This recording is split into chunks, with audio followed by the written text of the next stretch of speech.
Peter Pan, J.M. Barrie, Part 3, Chapter 5, The Island Come True.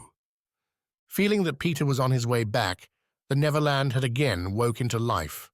We ought to use the pluperfect and say wakened, but woke is better and was always used by Peter.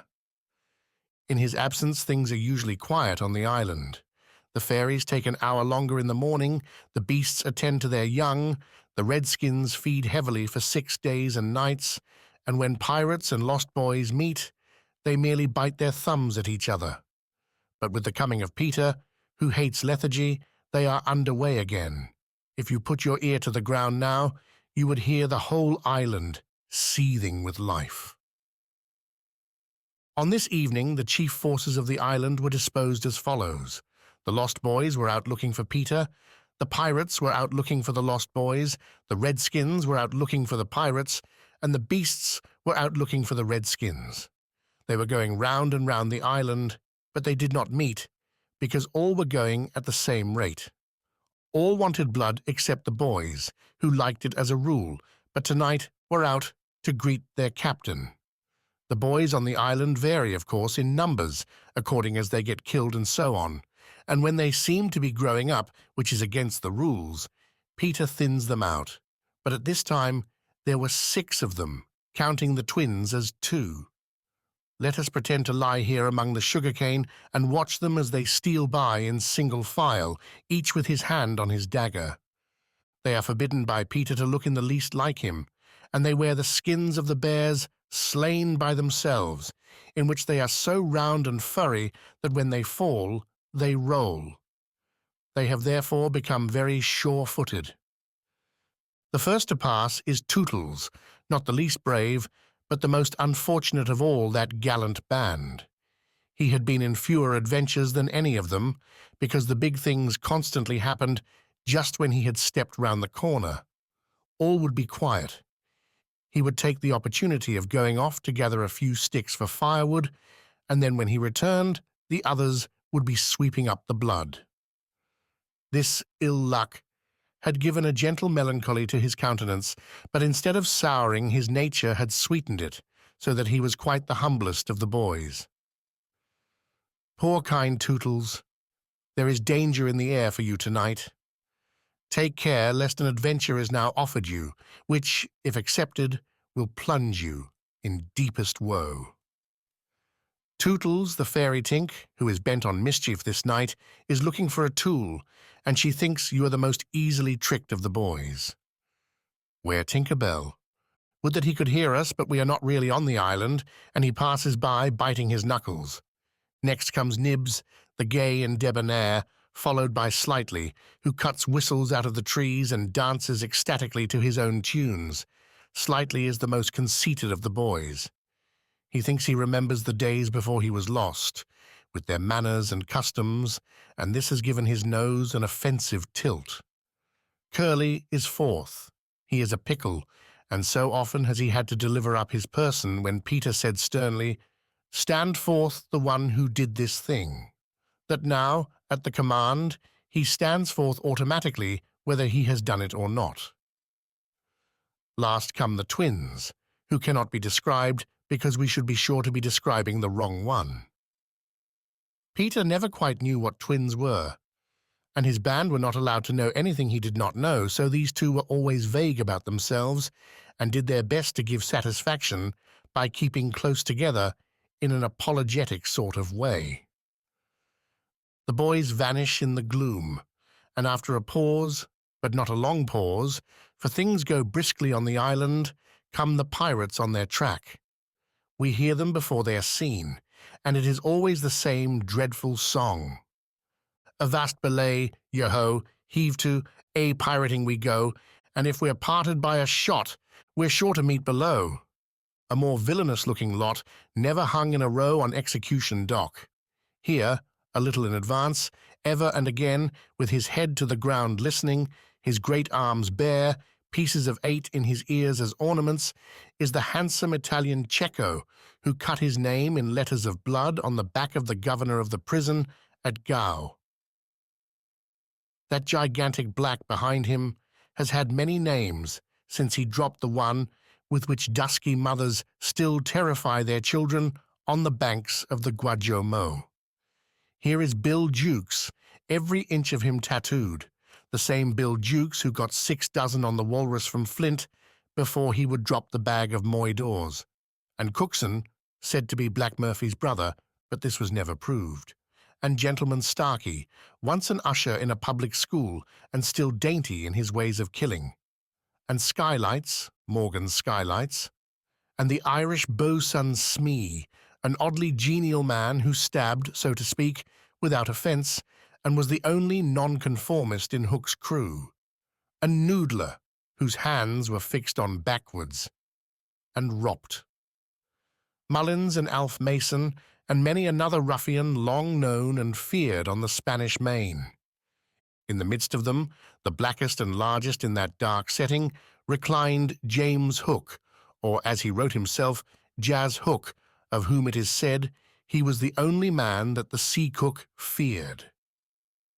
He lay at his ease in a rough chariot drawn and propelled by his men, and instead of a right hand, he had the iron hook with which ever and anon he encouraged them to increase their pace. As dogs, this terrible man treated and addressed them, and as dogs, they obeyed him. In person he was cadaverous and black-avised, and his hair was dressed in long curls, which at a little distance looked like black candles, and gave a singularly threatening expression to his handsome countenance. His eyes were of the blue of the forget-me-not, and of a profound melancholy, save when he was plunging his hook into you, at which time 2 red spots appeared in them and lit them up horribly. In manner, something of the Grand Seigneur still clung to him, so that he even ripped you up with an air, and I have been told that he was a raconteur of repute. He was never more sinister than when he was most polite, which is probably the truest test of breeding, and the elegance of his diction, even when he was swearing, no less than the distinction of his demeanour, showed him one of a different caste from his crew. A man of indomitable courage, it was said that the only thing he shied at was the sight of his own blood, which was thick and of an unusual colour. In dress, he somewhat aped the attire associated with the name of Charles II, having heard it said in some earlier period of his career that he bore a strange resemblance to the ill-fated Stuarts, and in his mouth he had a holder of his own contrivance, which enabled him to smoke 2 cigars at once. But undoubtedly the grimmest part of him was his iron claw. Let us now kill a pirate to show Hook's method. Skylights will do. As they pass, Skylights lurches clumsily against him, ruffling his lace collar. The hook shoots forth. There is a tearing sound and one screech, then the body is kicked aside and the pirates pass on. He has not even taken the cigars from his mouth. Such is the terrible man against whom Peter Pan is pitted. Which will win? On the trail of the pirates, stealing noiselessly down the war-path, which is not visible to inexperienced eyes, come the redskins, every one of them with his eyes peeled. They carry tomahawks and knives, and their naked bodies gleam with paint and oil. Strung around them are scalps of boys as well as of pirates, for these are the Pickaninny tribe, and not to be confused with the softer-hearted Delawares or the Hurons. In the van, on all fours, is Great Big Little Panther, a brave of so many scalps that in his present position they somewhat impede his progress. Bringing up the rear, the place of greatest danger, comes Tiger Lily, proudly erect, a princess in her own right. She is the most beautiful of dusky Dianas and the belle of the Pickaninnies, coquettish, cold and amorous by turns. There is not a brave who would not have the wayward thing to wife, but she staves off the altar with a hatchet. Observe how they pass over fallen twigs without making the slightest noise. The only sound to be heard is their somewhat heavy breathing. The fact is that they are all a little fat just now after the heavy gorging, but in time they will work this off. For the moment, however, it constitutes their chief danger, The redskins disappear as they have come like shadows, and soon their place is taken by the beasts, a great and motley procession, lions, tigers, bears, and the innumerable smaller savage things that flee from them, for every kind of beast, and more particularly all the man-eaters, live cheek by jowl on the favoured island. Their tongues are hanging out. They are hungry tonight. When they have passed, comes the last figure of all, a gigantic crocodile. We shall see for whom she is looking presently. The crocodile passes, but soon the boys appear again, for the procession must continue indefinitely until one of the parties stops or changes its pace. Then quickly they will be on top of each other. All are keeping a sharp lookout in front, but none suspects that the danger may be creeping up from behind. This shows how real the island was. The first to fall out of the moving circle was the boys. They flung themselves down on the sward, close to their underground home. "I do wish Peter would come back," every one of them said nervously, though in height, and still more in breadth, they were all larger than their captain. "I am the only one who is not afraid of the pirates," Slightly said, in the tone that prevented his being a general favourite.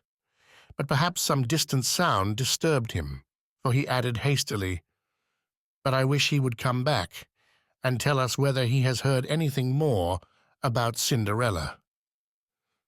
They talked of Cinderella, and Tootles was confident that his mother must have been very like her. It was only in Peter's absence that they could speak of mothers, the subject being forbidden by him as silly.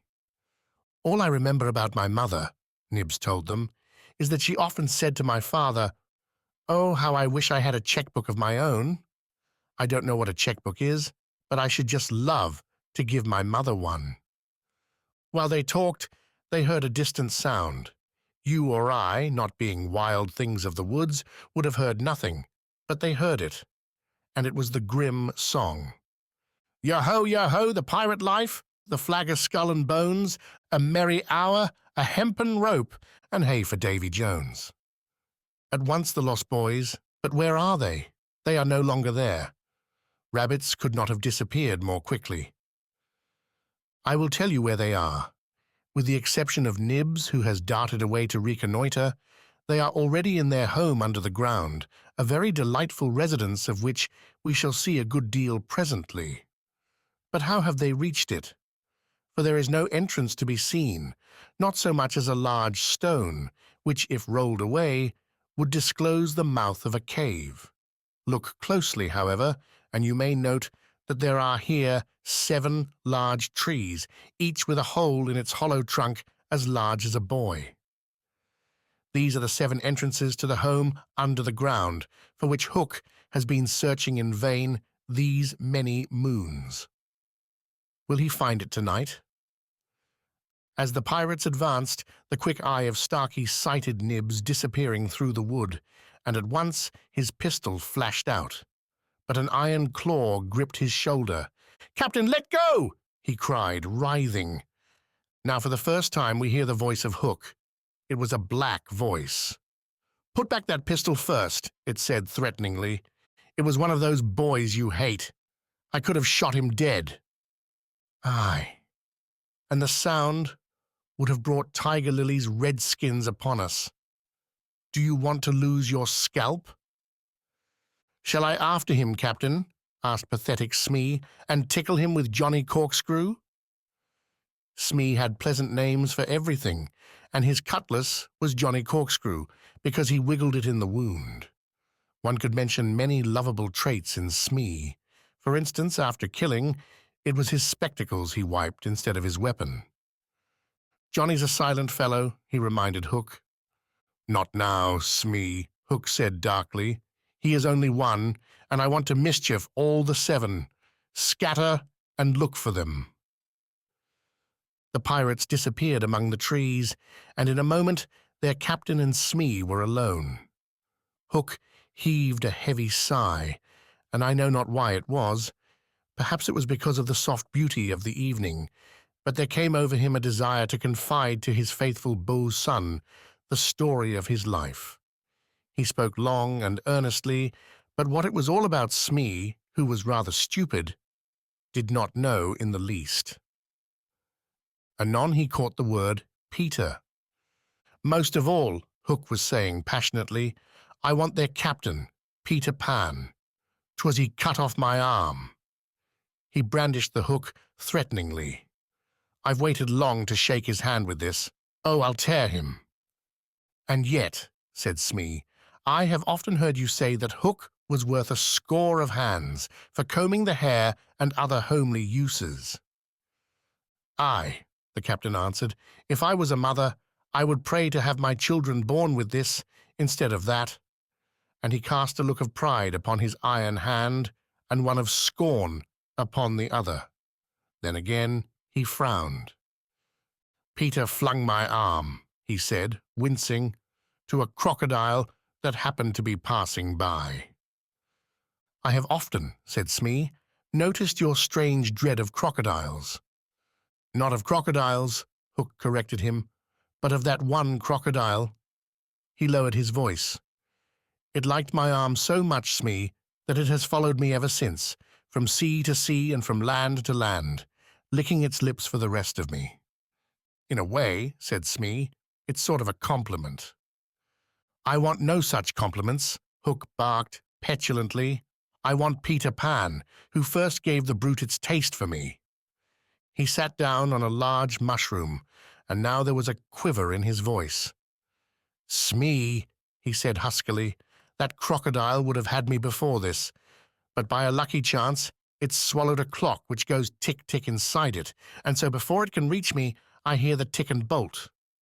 He laughed, but in a hollow way. Some day, said Smee, the clock will run down, and then he'll get you. Hook wetted his dry lips. Aye, he said, that's the fear that haunts me. Since sitting down, he had felt curiously warm. Smee, he said, this seat is hot. He jumped up. Odds bobs, hammer and tongs, I'm burning. They examined the mushroom, which was of a size and solidity unknown on the mainland. They tried to pull it up, and it came away at once in their hands, for it had no root. Stranger still, smoke began at once to ascend. The pirates looked at each other.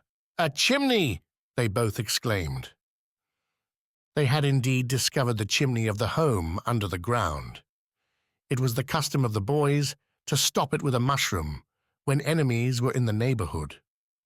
Not only smoke came out of it, there came also children's voices, for so safe did the boys feel in their hiding place that they were gaily chattering. The pirates listened grimly and then replaced the mushroom. They looked around them and noted the holes in the 7 trees. Did you hear them say Peter Pan's from home? Smee whispered, fidgeting with Johnny Corkscrew. Hook nodded. He stood for a long time, lost in thought, and at last a curdling smile lit up his swarthy face. Smee had been waiting for it. Unrip your plan, Captain, he cried eagerly. To return to the ship, Hook replied slowly through his teeth, and cook a large, rich cake of a jolly thickness with green sugar on it. There can be but one room below, for there is but one chimney. The silly moles had not the sense to see that they did not need a door apiece. That shows they have no mother. We will leave the cake on the shore of the mermaid's lagoon.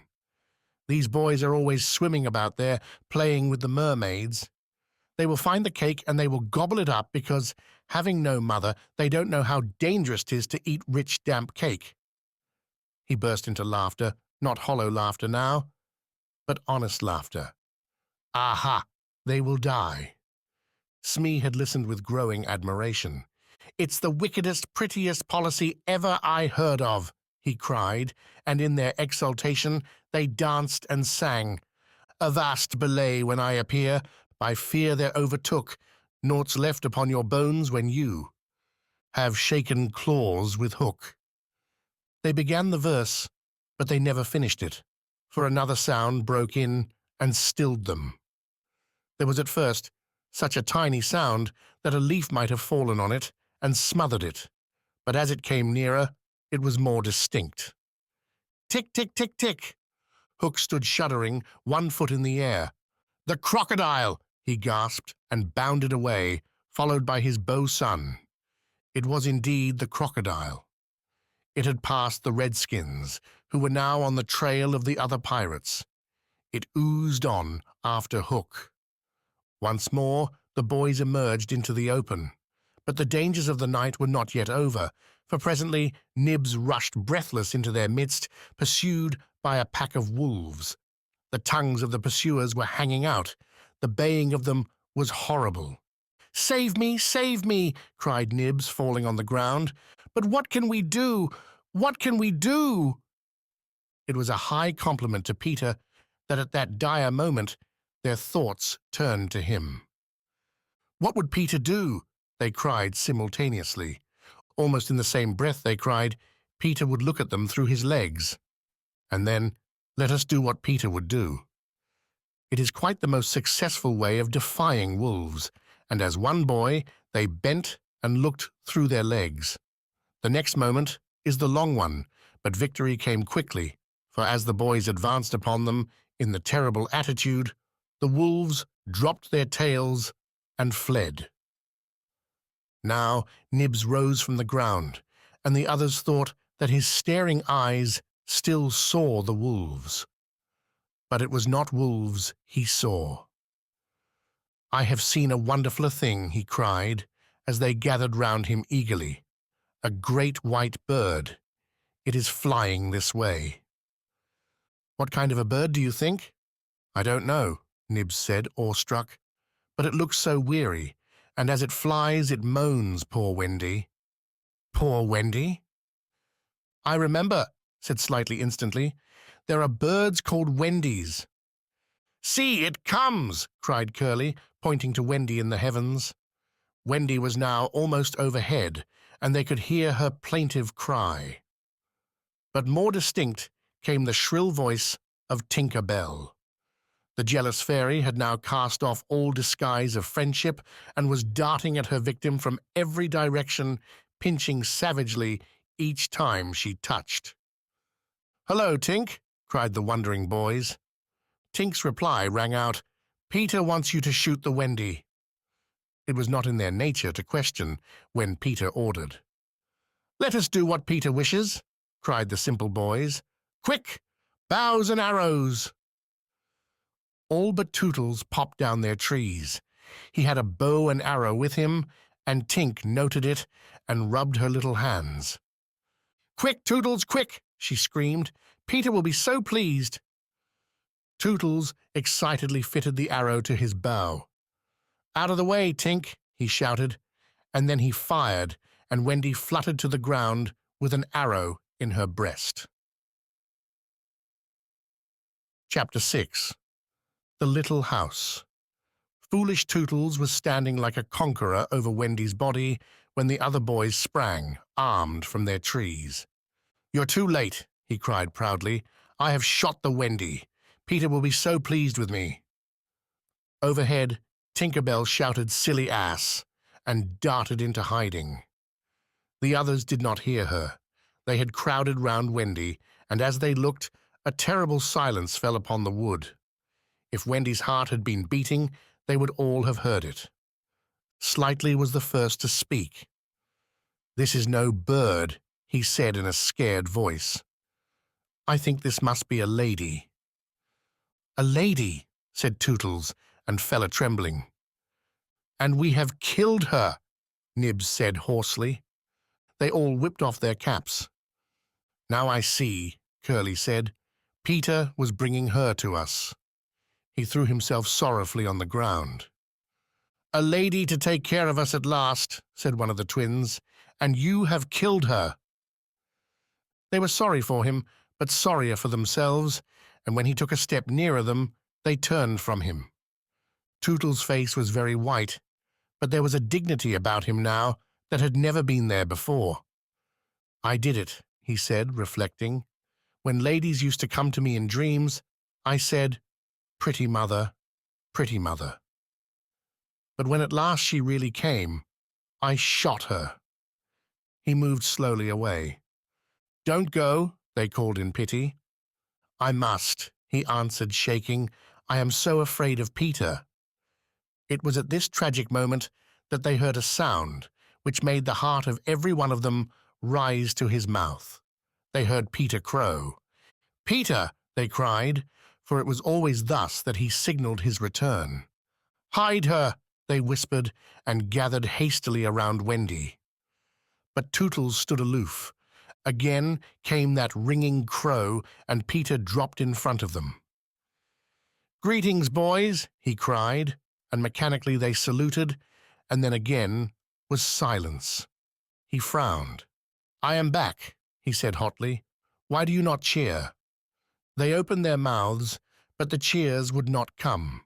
He overlooked it in his haste to tell the glorious tidings. Great news, boys, he cried. I have brought at last a mother for you all. Still no sound, except a little thud from Tootles as he dropped on his knees. Have you not seen her? Asked Peter, becoming troubled. She flew this way. Ah, me, one voice said, and another said, Oh, mournful day. Tootles rose. Peter, he said quietly, I will show her to you. And when the others would still have hidden her, he said, Back, twins, let Peter see. So they all stood back and let him see, and after he had looked for a little time, he did not know what to do next. She is dead, he said uncomfortably. Perhaps she is frightened at being dead. He thought of hopping off in a comic sort of way till he was out of sight of her, and then never going near the spot any more. They would all have been glad to follow if he had done this. But there was the arrow. He took it from her heart and faced his band. Whose arrow? He demanded sternly. Mine, Peter, said Tootles on his knees. Oh, dastard hand, Peter said, and he raised the arrow to use it as a dagger. Tootles did not flinch. He bared his breast. Strike, Peter, he said firmly. Strike true. Twice did Peter raise the arrow, and twice did his hand fall. I cannot strike, he said with awe. There is something stays my hand. All looked at him in wonder, save Nibs, who fortunately looked at Wendy. It is she, he cried. The Wendy lady, see her arm. Wonderful to relate, Wendy had raised her arm. Nibs bent over her and listened reverently. I think she said, Poor Tootles, he whispered. She lives, Peter said briefly. Slightly cried instantly, The Wendy lady lives. Then Peter knelt beside her and found his button. You remember she had put it on a chain that she wore round her neck. See, he said, the arrow struck against this. It is the kiss I gave her. It has saved her life. I remember kisses, slightly interposed quickly. Let me see it. Aye, that's a kiss. Peter did not hear him. He was begging Wendy to get better quickly, so that he could show her the mermaids. Of course she could not answer yet, being still in a frightful faint, but from overhead came a wailing note. Listen to Tink, said Curly. She is crying because the Wendy lives. Then they had to tell Peter of Tink's crime, and almost never had they seen him look so stern. Listen, Tinker Bell, he cried, I am your friend no more. Begone from me forever. She flew onto his shoulder and pleaded, but he brushed her off. Not until Wendy again raised her arm did he relent sufficiently to say, well, not forever, but for a whole week. Do you think Tinker Bell was grateful to Wendy for raising her arm? Oh dear no, never wanted to pinch her so much. Fairies indeed are strange, and Peter, who understood them best, often cuffed them. But what to do with Wendy in her present delicate state of health? Let us carry her down into the house, Curly suggested. Aye, said Slightly, that is what one does with ladies. No, no, Peter said, you must not touch her. It would not be sufficiently respectful. That, said Slightly, is what I was thinking. But if she lies there, Tootles said, she will die. Aye, she will die, Slightly admitted, but there is no way out." "Yes, there is," cried Peter. "Let us build a little house round her." They were all delighted. "Quick," he ordered them, "bring me each of you the best of what we have. Gut our house. Be sharp." In a moment, they were as busy as tailors the night before a wedding. They scurried this way and that, down for bedding, up for firewood, and while they were at it, who should appear but John and Michael. As they dragged along the ground, they fell asleep standing, stopped, woke up, moved another step, and slept again. "John! John!" Michael would cry. "Wake up! Where is Nana, John, and Mother?" And then John would rub his eyes and mutter, "It is true. We did fly." You may be sure they were very relieved to find Peter. "Hello, Peter," they said. "Hello," replied Peter amicably, though he had quite forgotten them. He was very busy at the moment, measuring Wendy with his feet to see how large a house she would need. Of course, he meant to leave room for chairs and a table. John and Michael watched him. "Is Wendy asleep?" they asked. "Yes." "John," Michael proposed, "let us wake her and get her to make supper for us."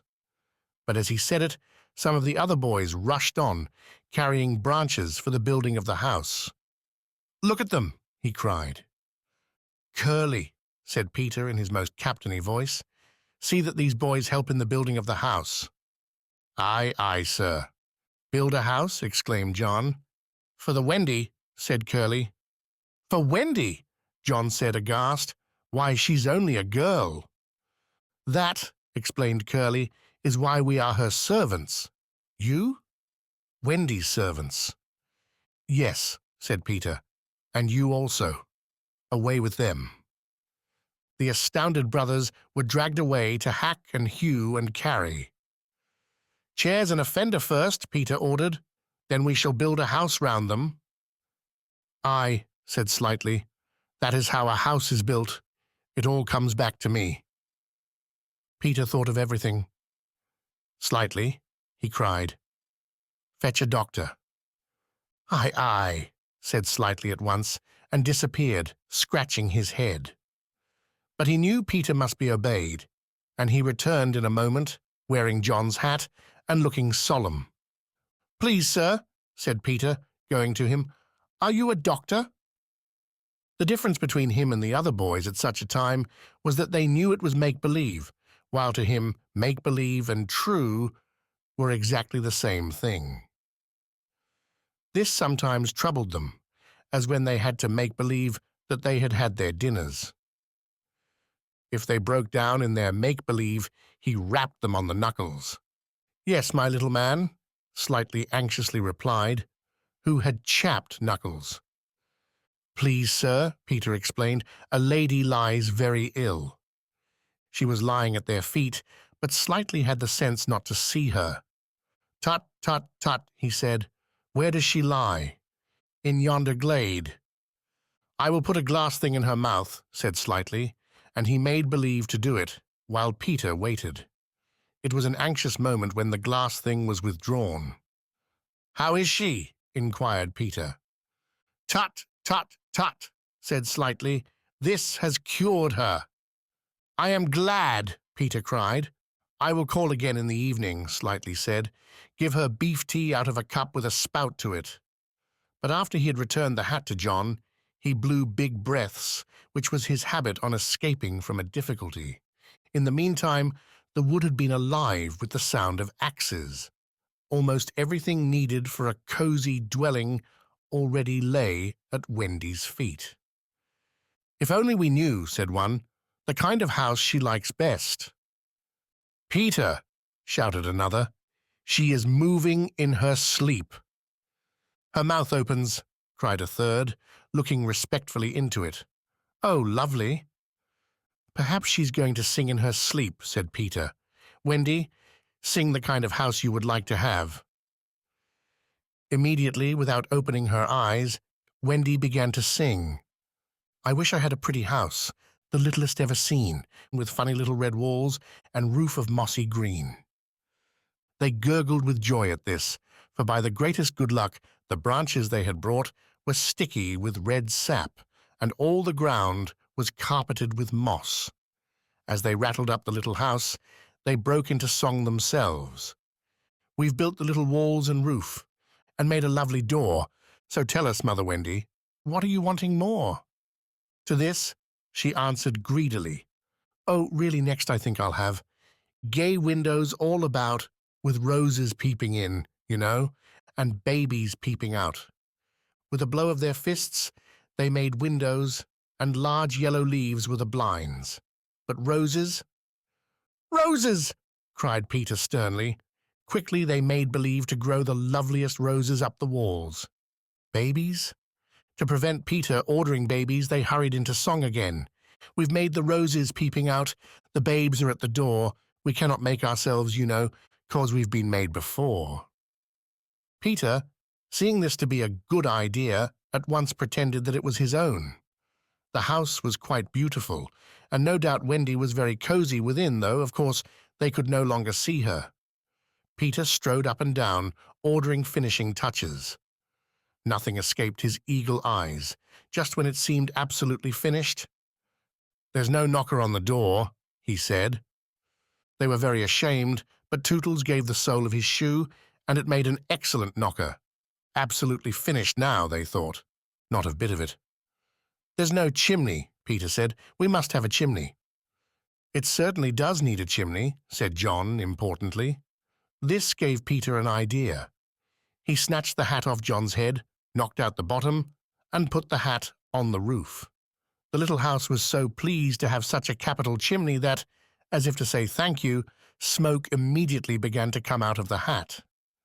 Now really and truly it was finished. Nothing remained to do but to knock. "All look your best," Peter warned them. "First impressions are awfully important." He was glad no one asked him what first impressions are. They were all too busy looking their best. He knocked politely, and now the wood was as still as the children, not a sound to be heard except from Tinker Bell, who was watching from a branch and openly sneering. What the boys were wondering was, would anyone answer the knock? If a lady, what would she be like? The door opened, and a lady came out. It was Wendy. They all whipped off their hats. She looked properly surprised, and this was just how they had hoped she would look. "Where am I?" she said. Of course, Slightly was the first to get his word in. "Wendy, lady," he said rapidly, "for you we built this house." "Oh, say you're pleased," cried Nibs. "Lovely darling house," Wendy said, and they were the very words they had hoped she would say. "And we are your children," cried the twins. Then all went on their knees, and holding out their arms, cried, "Oh, Wendy, lady, be our mother." "Ought I?" Wendy said, all shining. "Of course it's frightfully fascinating, but you see I am only a little girl. I have no real experience." "That doesn't matter," said Peter, as if he were the only person present who knew all about it, though he was really the one who knew least. "What we need is just a nice motherly person." "Oh dear," Wendy said, "you see I feel that is exactly what I am." It is," they all cried. "We saw it at once." "Very well," she said. "I will do my best. Come inside at once, you naughty children. I am sure your feet are damp. And before I put you to bed, I have just time to finish the story of Cinderella." In they went. I don't know how there was room for them, but you can squeeze very tight in the Neverland. And that was the first of the many joyous evenings they had with Wendy. By and by, she tucked them up in the great bed in the home under the trees, but she herself slept that night in the little house, and Peter kept watch outside with drawn sword, for the pirates could be heard carousing far away, and the wolves were on the prowl. The little house looked so cozy and safe in the darkness, with a bright light showing through its blinds, and the chimney smoking beautifully, and Peter standing on guard. After a time he fell asleep, and some unsteady fairies had to climb over him on their way home from an orgy. Any of the other boys obstructing the fairy path at night they would have mischiefed, but they just tweaked Peter's nose and passed on. Chapter 7. The Home Under the Ground. One of the first things Peter did next day was to measure Wendy and John and Michael for hollow trees. Hook, you remember, had sneered at the boys for thinking they needed a tree apiece, but this was ignorance, for unless your tree fitted you, it was difficult to go up and down, and no two of the boys were quite the same size. Once you fitted, you drew in your breath at the top, and down you went at exactly the right speed, while to ascend, you drew in and let out alternately, and so wriggled up. Of course, when you have mastered the action, you are able to do these things without thinking of them, and nothing can be more graceful. But you simply must fit, and Peter measures you for your tree as carefully as for a suit of clothes, the only difference being that the clothes are made to fit you, while you have to be made to fit the tree. Usually it is done quite easily, as by your wearing too many garments or too few, but if you are bumpy in awkward places or the only available tree is an odd shape, Peter does some things to you, and after that you fit. Once you fit, great care must be taken to go on fitting, and this, as Wendy was to discover to her delight, keeps a whole family in perfect condition. Wendy and Michael fitted their trees at the first try, but John had to be altered a little. After a few days' practice, they could go up and down as gaily as buckets in a well. And how ardently they grew to love their home under the ground, especially Wendy. It consisted of one large room, as all houses should do, with a floor in which you could dig if you wanted to go fishing, and in this floor grew stout mushrooms of a charming color, which were used as stools. A never tree tried hard to grow in the center of the room, but every morning they sawed the trunk through, level with the floor. By tea time, it was always about 2 feet high, and then they put a door on top of it, the whole thus becoming a table. As soon as they cleared away, they sawed off the trunk again, and thus there was more room to play. There was an enormous fireplace, which was in almost any part of the room where you cared to light it, and across this Wendy stretched strings made of fibre from which she suspended her washing. The bed was tilted against the wall by day and let down at 6:30, when it filled nearly half the room. And all the boys slept in it, except Michael, lying like sardines in a tin. There was a strict rule against turning round until one gave the signal, when all turned at once. Michael should have used it also, but Wendy would have a baby, and he was the littlest, and you know what women are, and the short and long of it is that he was hung up in a basket. It was rough and simple, and not unlike what baby bears would have made of an underground house in the same circumstances. But there was one recess in the wall, no larger than a bird cage, which was the private apartment of Tinker Bell. It could be shut off from the rest of the house by a tiny curtain, which Tink, who was most fastidious, always kept drawn when dressing or undressing. No woman, however large, could have had a more exquisite boudoir and bedchamber combined. The couch, as she always called it, was a genuine Queen Mab, with club legs, and she varied the bedspreads according to what fruit blossom was in season. Her mirror was a Puss in Boots, of which there are now only 3, unchipped, known to fairy dealers. The washstand was pie crust and reversible, the chest of drawers an authentic, charming the 6th, and the carpet and rugs the best, the early period, of Marjorie and Robin. There was a chandelier from Tiddlywinks for the look of the thing, but of course she lit the residence herself. Tink was very contemptuous of the rest of the house, as indeed was perhaps inevitable, and her chamber, though beautiful, looked rather conceited, having the appearance of a nose permanently turned up. I suppose it was all especially entrancing to Wendy because those rampageous boys of hers gave her so much to do. Really, there were whole weeks when, except perhaps with a stocking in the evening, she was never above ground. The cooking, I can tell you, kept her nose to the pot, and even if there was nothing in it, even if there was no pot, she had to keep watching that it came a boil just the same. You never exactly knew whether there would be a real meal or just a make-believe. It all depended upon Peter's whim. He could eat, really eat, if it was part of a game, but he could not stodge just to feel stodgy, which is what most children like better than anything else, the next best thing being to talk about it. Make-believe was so real to him that during a meal of it, you could see him getting rounder. Of course, it was trying, but you simply had to follow his lead, and if you could prove to him that you were getting loose for your tree, he let you stodge. Wendy's favorite time for sewing and darning was after they had all gone to bed.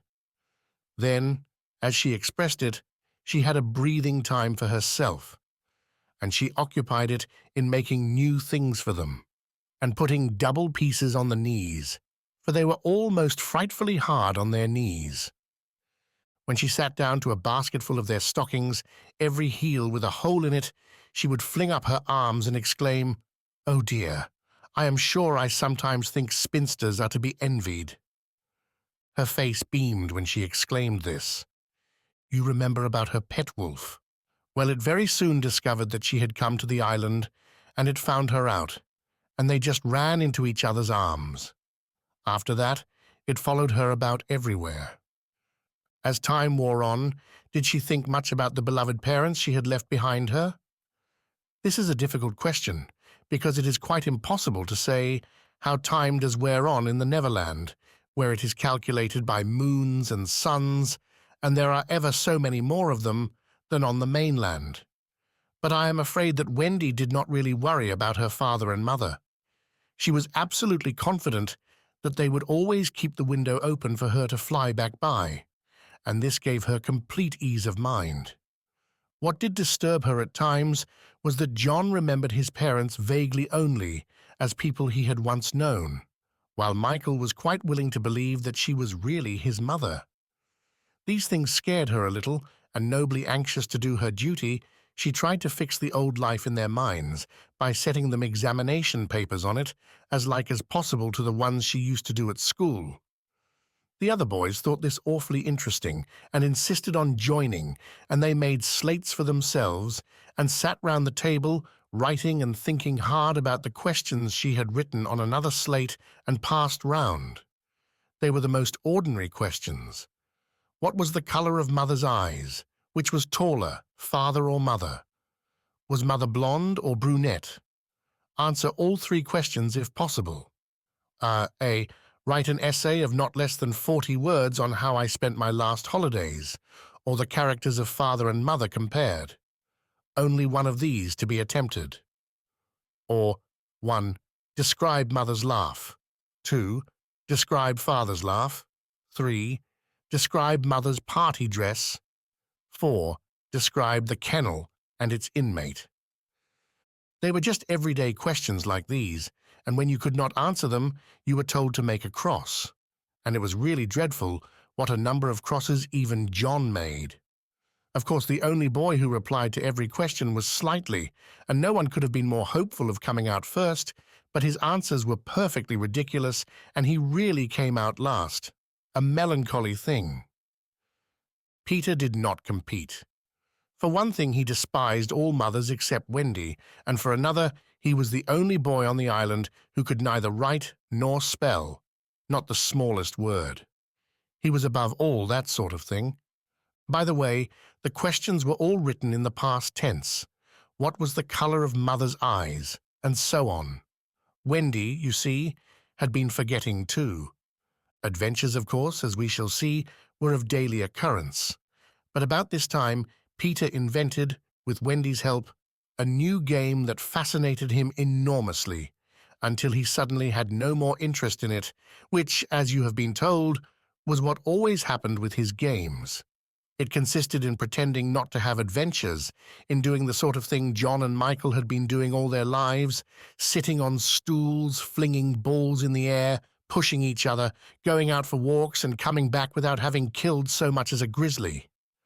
To see Peter doing nothing on a stool was a great sight.